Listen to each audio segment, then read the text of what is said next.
Commander Maya Patel stood at the viewport of the research vessel Horizon's Edge, watching the mysterious nebula that had brought her team to this remote corner of space.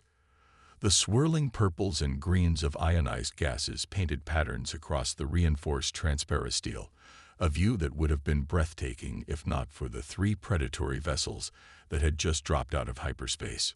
"Status report," she called out, her voice steady despite the sudden appearance of the alien ships. Their design was unmistakable. The infamous Vorkath raiders, known throughout the galaxy for their advanced technology and complete disdain for lesser species. 3 Vorkath cruisers, Commander. Lieutenant James Chen reported from his tactical station. "They're running hot. Weapons charge. Standard hunter-killer formation." He paused, checking his readings. "Their energy signatures are unusual. Some kind of crystalline technology we haven't encountered before." The Horizon's Edge was officially a research vessel, dispatched to study the unusual properties of the Perseus Nebula. Its hull bore the markings of Earth's scientific coalition, its exterior bristling with sensors and sampling equipment. To the Vorkath's advanced scanners, it would appear practically defenseless, exactly as intended. "They're hailing us," Communications Officer Aisha Rodriguez announced, her fingers dancing across her holographic interface, audio and visual. "Put them through," Patel ordered, straightening her uniform. The main view screen flickered to life, revealing a being that looked like it had been carved from living crystal. Its faceted surface caught and reflected light in mesmerizing patterns, but there was nothing beautiful about the contempt in its resonating voice. "Primitive vessel," the crystalline being announced. "You have entered restricted space. Our scans indicate your ship possesses technology barely worthy of interstellar travel. Your weapons are pathetic, your shields negligible. Surrender now, and we may permit your species to serve as laborers in our crystal mines." Patel allowed herself a small smile. "This is Commander Maya Patel of the Earth research vessel Horizon's Edge. We're conducting authorized scientific research in neutral space.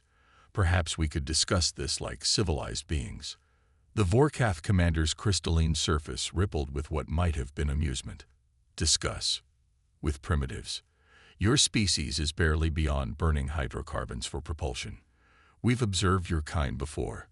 So proud of your crude achievements, never understanding how far behind you truly are. You have 5 minutes to power down your systems and prepare for boarding." The transmission cut off abruptly. Patel looked around at her bridge crew, seeing the same contained excitement in their eyes that she felt. This was hardly the first time humanity had been underestimated by an advanced species, and they had long since learned to use that prejudice to their advantage. "Well," she said, "it seems our friends out there need a lesson in human ingenuity. Initiate Protocol Chimera. Let's show them why assuming something is primitive just because it looks that way can be a fatal mistake." The bridge erupted into controlled activity. While the exterior of the Horizon's Edge remained unchanged, inside the ship was transforming.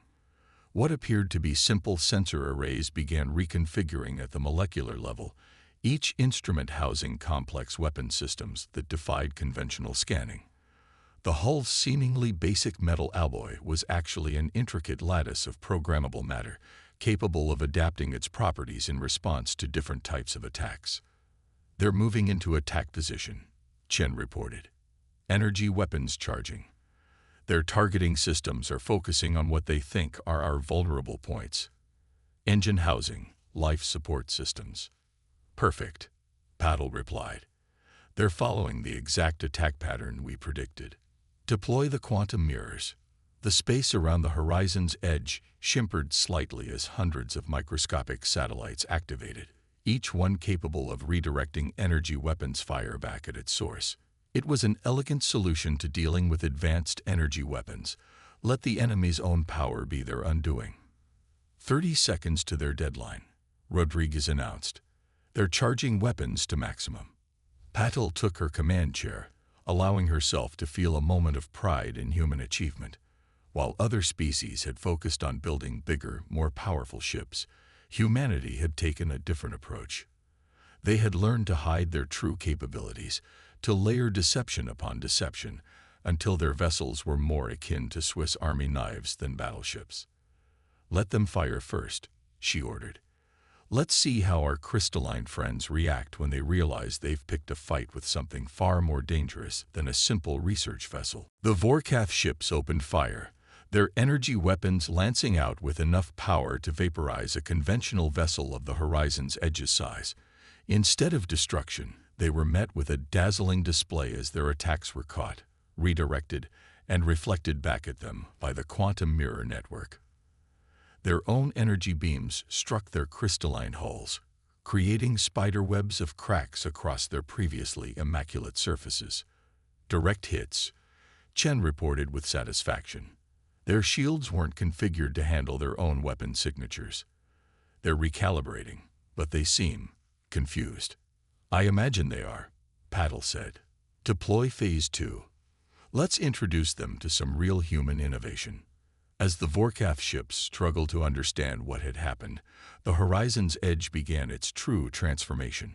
Sometimes, the best way to survive in a galaxy full of advanced civilizations was to remind them that looking primitive didn't make you primitive, and humanity had become very, very good at teaching that lesson. The Vorkath commander's crystalline form trembled with barely contained rage as the impossible unfolded before him. The primitive vessel's hull was shifting, flowing like liquid metal, revealing weapon systems that his scanners insisted couldn't exist. More infuriating still, his ship's initial attack had been reflected back at them, leaving crystalline fractures across their previously immaculate hulls. "What manner of deception is this?" His translated voice boomed across the command channel. "Your technology level cannot support such capabilities." Commander Patel allowed herself a moment of satisfaction before responding. "You'd be surprised what humans can accomplish with primitive technology. Now, shall we discuss terms of surrender, or would you prefer a more thorough demonstration?" The response came in the form of another barrage of energy weapons, this time modified to different frequencies. The Vorkath were adapting, learning, but not quickly enough. The Horizon's Edge's quantum mirror network had already reconfigured to handle the new attack patterns. "They're attempting to overload our defensive grid," Lieutenant Chen reported, his fingers dancing across his tactical display, "trying to overwhelm us with multiple weapon frequencies simultaneously." "Predictable," Paddle replied. "Execute Maneuver Hydra. Let's show them why quantity isn't always the answer." The Horizon's Edge's exterior rippled again, but this time the transformation was more dramatic. What had appeared to be standard research equipment split apart, revealing clusters of smaller craft, each one a fully autonomous combat unit. The ship's primitive hull was actually a carrier platform, housing dozens of specialized response vessels. "Swarm units deployed," Chen announced. "Combat Eye networks online and coordinating." The space around the research vessel came alive with activity as the smaller craft moved into formation. Each one was barely larger than a shuttle, but they moved with perfect coordination, creating overlapping fields of defense while simultaneously positioning for counterattack. The Vorkath commander's voice crackled over the comm again, this time with an edge of uncertainty. "Your vessels, they move as one. Even our most advanced drone systems require central coordination." "That's because you're thinking like a crystal," Paddle responded. "Rigid, structured, predictable. We prefer a more organic approach. Each unit is autonomous but connected, like neurons in a brain. They learn, adapt, and evolve in real time." To demonstrate her point, she gave a subtle nod to Chen. The swarm units suddenly shifted their formation, creating patterns that seemed to defy conventional tactical logic. The Vorkath ship's targeting systems struggled to track the seemingly random movements, their energy weapons firing into empty space as the human vessels danced between the beams. "Their firing solutions are degrading," Chen reported with satisfaction. "The swarm's emergent behavior patterns are successfully disrupting their predictive algorithms." "Time to show them what else we've been hiding," Paddle ordered. "Initialize the CAVE system." CAVE, Conscious Adaptive Vessel Evolution, was one of humanity's closest guarded secrets. While other species focused on building bigger, more powerful ships, humans had developed technology that could change and grow during combat itself. The Horizon's Edge's hull began to pulse with subtle patterns of light as nanomachine colonies activated, restructuring the ship's architecture in response to the battle's dynamics. The Vorkath ships attempted to maintain their attack formation, but their crystalline technology, for all its advancement, was fundamentally limited by its nature. Each weapon, each system, had a specific purpose and function. The human vessels, in contrast, were constantly changing, each component capable of serving multiple roles as needed. "Commander," Rodriguez called out from her communication station, "I'm detecting quantum fluctuations from their lead ship. They appear to be charging their FTL drives. Trying to retreat already." Patel shook her head. "Deploy the gravity anchors. Let's keep our new friends here for a proper introduction." Hidden ports opened along the Horizon's Edge's hull, launching what appeared to be simple probes. The devices activated, creating a web of localized gravitational distortions that made FTL travel impossible within their area of effect. The Vorkath ships were trapped in normal space, their superior mobility neutralized. The Crystalline Commander's next transmission carried an unmistakable note of desperation. "This is impossible. Your species, you were studied, categorized. Your technology level was confirmed." "A common mistake," Paddle replied, genuine sympathy in her voice. "You saw what you expected to see. A young species still finding its way among the stars. But humanity learned long ago that survival sometimes means keeping your true capabilities hidden. We've had to be creative, developing technologies that other species might consider unconventional." As if to emphasize her point, the swarm units began their attack runs. Instead of energy weapons or conventional projectiles, they released clouds of what appeared to be metallic dust. The Vorkath's energy shields flared as they attempted to repel the particles, but the dust was actually a colony of microscopic machines, each one programmed to find and exploit weaknesses in crystalline structures. "Their shields are failing," Chen reported. "The nanite swarms are successfully penetrating their defensive fields." The Vorkath ship's pristine surfaces began to dull as the nanites worked, disrupting the perfect atomic alignment that gave their hulls their strength. It was another uniquely human approach to combat. Why try to overpower an advanced shield when you could simply bypass it entirely? "Final warning," Patel broadcast. "Your ships are compromised, your retreat cut off, and I suspect you're beginning to realize just how many more surprises we might have waiting. Surrender now, and we can discuss terms that don't involve crystal mines." The silence that followed was heavy with implications.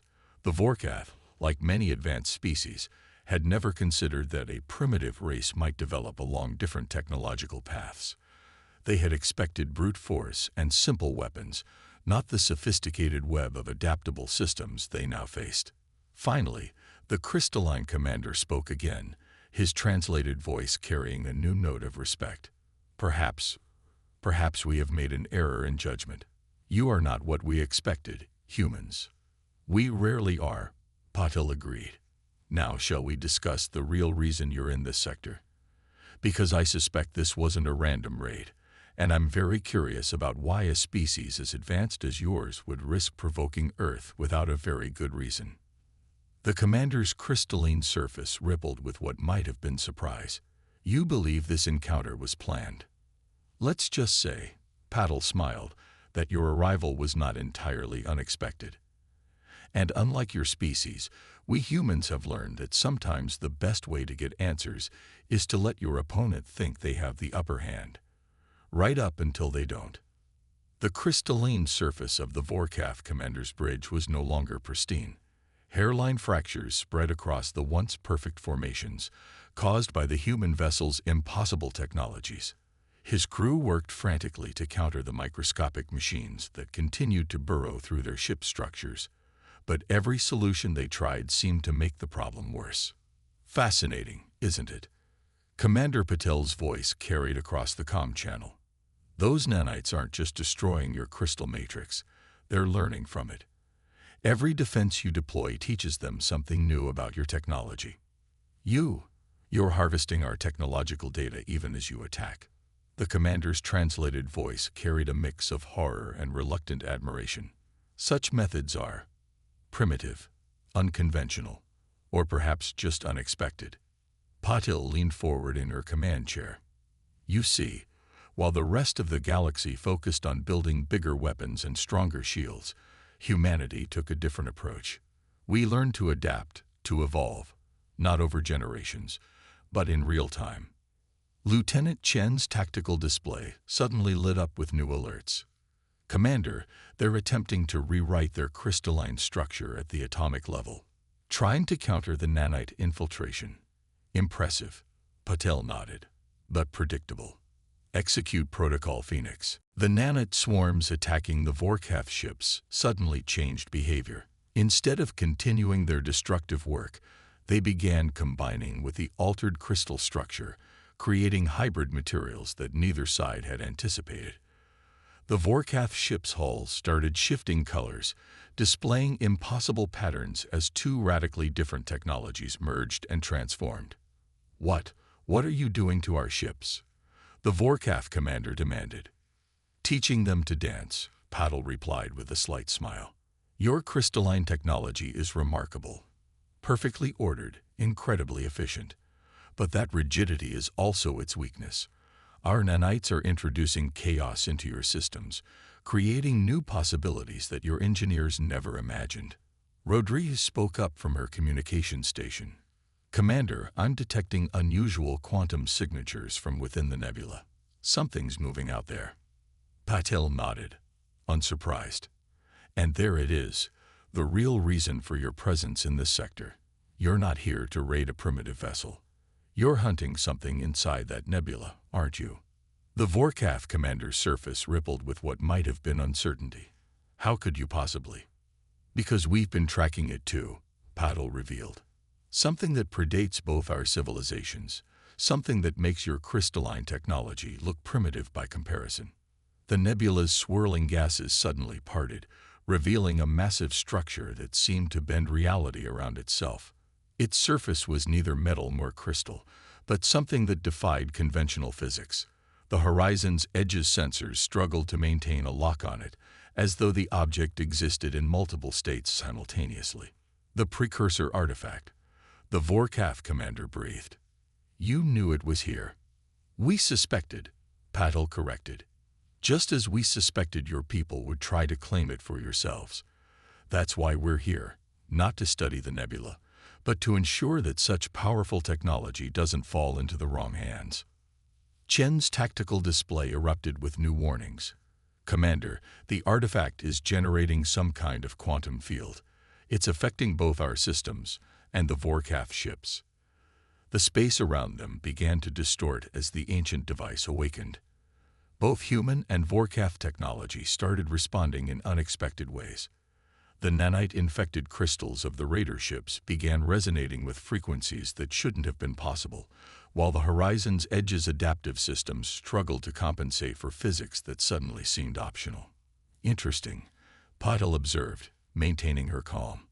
It's not just an artifact. It's a test. It's forcing our technologies to interact, to evolve together. The Vorkath commander's next words were thoughtful.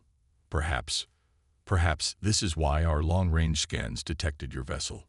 The artifact didn't just draw us here, it arranged this confrontation. A controlled experiment, Patil agreed, bringing together two different approaches to technology, your crystalline perfection and our adaptive chaos. The question is, what is it trying to achieve? The answer began to manifest around them. The quantum mirrors protecting the Horizon's Edge started synchronizing with the Vorkath's crystal matrices, creating defense systems that incorporated both species' innovations. The human nanites and alien crystals formed new structures that shouldn't have been stable but somehow were. Our weapons are reconfiguring themselves, Chen reported, his voice filled with wonder. The systems are combining, evolving. It's like the artifact is teaching our technologies to communicate. Not teaching, the Vorkath commander corrected, understanding dawning in his resonant voice. It's showing us what's possible when we stop seeing different approaches as primitive or advanced and start seeing them as complementary. Patel watched as her ship's displays showed the transformation spreading, a lesson in cooperation, hidden in the heart of a nebula. The precursors weren't just leaving us their technology. They were showing us how to transcend our own limitations. The artifact's glow intensified, its impossible surface now reflecting both the ordered perfection of Vorkath crystal and the adaptive chaos of human innovation. Around it, two vessels that had been locked in combat moments before were becoming something new, something that neither species could have created alone. "Well, Commander," Patel addressed her former adversary, "it seems we have a choice to make. We can either fight over this discovery, or we can do what the precursors clearly intended, work together to understand it." The crystalline surface of the Vorkath commander's form had begun to show new patterns, influenced by the hybrid technology spreading through his ship. Perhaps there is much our people could learn from each other. Your primitive solutions have proven to be anything but. And your advanced technology might be even more remarkable with a little human chaos added to its perfection, Patel agreed. Shall we begin? The precursor artifact's quantum field pulsed with increasing intensity, each wave forcing further evolution in the ship surrounding it. On the horizon's edge's bridge, Commander Patel watched as her vessel's systems transformed in ways that challenged her understanding of physics. Beside her main display, a holographic representation of the Vorkath commander flickered, his crystalline form now threaded with patterns that mimicked human technological signatures. "Our engineers report the integration is accelerating," the Vorkath commander announced. "The artifact appears to be pushing our technologies towards some predetermined configuration, but the strain on our ship's structural integrity is becoming critical." Patel nodded, studying the streams of data flowing across her screens. "The same here. Our adaptive systems are struggling to maintain cohesion. Whatever the precursors designed this device to do, it's testing the limits of both our technologies." "Commander," Lieutenant Chen's voice carried an edge of urgency, "new energy signatures from the artifact. It's creating something." The space between the human and Vorkath vessels began to shimmer, reality itself seeming to fold and unfold like origami. The artifact's influence had moved beyond merely modifying their existing technologies. It was generating entirely new structures from the quantum foam of space itself. "Fascinating," the Vorkath commander observed. "It's using our combined technological principles to construct." "What are those?" Patel leaned forward, watching as crystalline structures emerged from the distortion, each one containing swarms of nanites that moved with purpose. "They look like interface nodes. The artifact isn't just forcing our technologies to evolve. It's building a network to connect them." "Commander," Rodriguez called from communications, "I'm detecting transmission patterns similar to our quantum entanglement communications, but operating on principles I've never seen before. The artifact is trying to establish direct links between our ships." The Vorkath commander's hologram flickered again, his crystalline surface displaying patterns that perfectly matched the new structures forming in space. "These patterns, they're not random. They contain information, massive amounts of it. But it's encoded in a way that requires both our technologies to decode." Patel was about to respond when a violent shudder ran through the horizon's edge. Warning alerts blared across multiple stations as the ship's systems struggled to handle the increasing quantum stress. "Hull integrity dropping," Chen reported. "The artifact's field is causing our adaptive systems to change faster than they can stabilize. We're approaching critical failure points in multiple sections." Similar reports echoed from the Vorkath vessels, their perfect crystalline structures beginning to resonate at frequencies that threatened to shatter them. The artifact's demands on their technologies were pushing both ships to their breaking point. "We need to make a decision," Patel announced, addressing both her crew and the Vorkath commander. "We can withdraw now, preserve our ships, and walk away with what we've already learned. Or we can push forward, trust in our combined capabilities, and see this through to whatever end the precursors intended." The Vorkath commander's hologram studied her for a long moment. In all our centuries of space exploration, my people have treated other species as inferior, believing our crystalline technology represented the peak of possible advancement. Yet here we are, watching our perfect systems evolve into something greater through combination with what we dismissed as primitive human innovations. And we humans, Paddle replied, have spent generations hiding our true capabilities, assuming we needed to deceive more advanced species to survive. Perhaps it's time we both learned a different way. Another shudder rocked the ships as the artifact's field intensified further. The interface nodes floating in space began to pulse in sequence, creating patterns that seemed to echo the fundamental structure of the universe itself.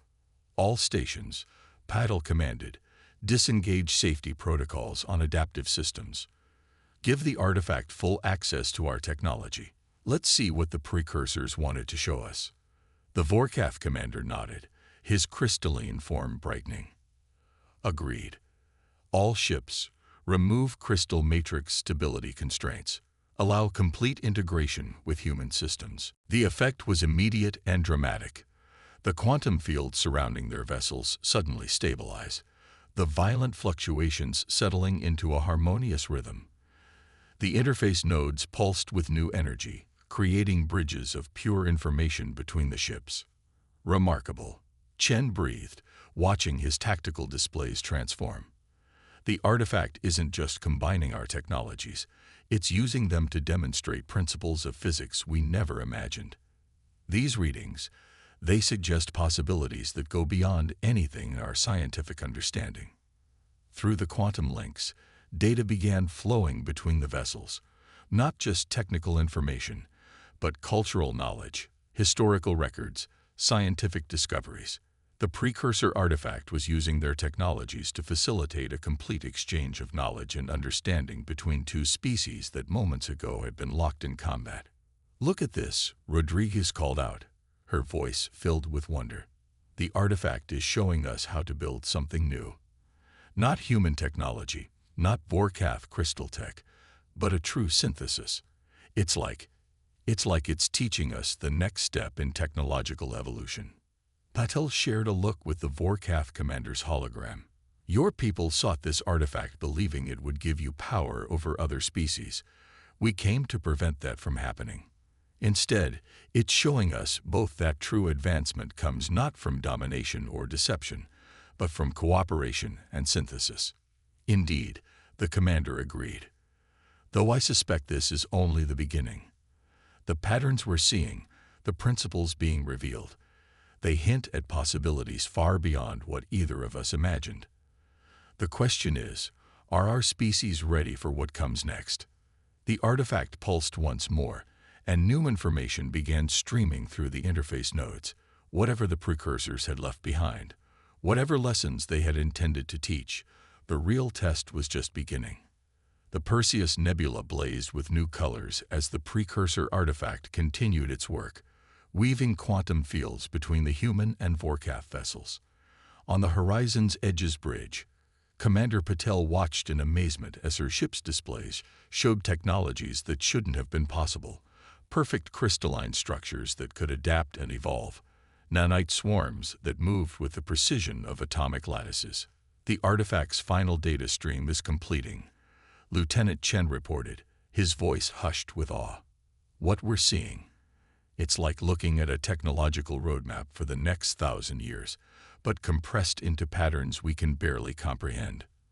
The Vorkath commander's hologram nodded, his crystalline form now permanently altered by the integration of human adaptive technology.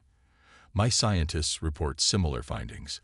The precursors weren't just showing us how to combine our technologies. They were demonstrating why such combination was necessary. Because no single approach to technology can advance indefinitely," Patel finished, understanding dawning. "Your people reached the limits of what purely crystalline technology could achieve. We humans were pushing the boundaries of adaptive systems. But together, we transcend those limitations," the commander agreed. "But the artifact's message goes deeper than mere technology, doesn't it, Commander Patel?" Before she could respond, Rodriguez called out from her station, "Commander, I'm detecting new quantum signatures. The artifact. It's changing again. The massive precursor device began to shift, its impossible surface flowing like liquid light. The interface nodes it had created pulsed in sequence, each flash revealing new layers of information hidden within their structure. It's a test, Paddle realized, studying the patterns, not just of our technology, but of our ability to understand what we're being shown. Lieutenant Chen analyzed those pulses. What do you see? Chen worked his controls, his expression changing from concentration to surprise. The patterns, they're not just data transmission protocols. They're showing the evolution of different technological paths, not just ours and the Vorkath's, but dozens, maybe hundreds of others. Yes, the Vorkath commander's voice carried new understanding. The artifact is showing us every possible path of technological development. Some focused on biological integration, others on dimensional manipulation, quantum computing, consciousness transfer, each reaching its own limits, its own breaking point. But look at the convergence points, Patel pointed out. Every path, no matter how different its origin, eventually requires synthesis with others to continue advancing. The precursors weren't just leaving us technology, they were leaving us a warning. The artifact's glow intensified, and new structures began to form in the space around it. They were neither crystal nor nanite, neither human nor Vorkath in design, but something entirely new, something that incorporated principles from both while transcending them entirely. These designs, the commander observed, they require both our species to construct. The precision of our crystal technology combined with the adaptability of your systems. Neither of us could build them alone. Patel smiled, which is exactly the point. The precursors knew that true advancement couldn't come from isolation or competition. It had to come from cooperation, from the willingness to see value in approaches different from our own. A final pulse from the artifact sent new data streaming through the interface nodes. The quantum field surrounding their ships began to dissipate, its work complete, but the changes it had catalyzed in both human and Vorkath technology remained permanent testament to what they had learned. My people have much to reconsider, the Vorkath commander admitted. We have spent centuries believing our path was superior, that other species were primitive simply because they developed differently. Now we understand that such thinking only limited our own potential. And we humans, Paddle responded, need to learn that hiding our capabilities, always preparing for conflict, has its own costs.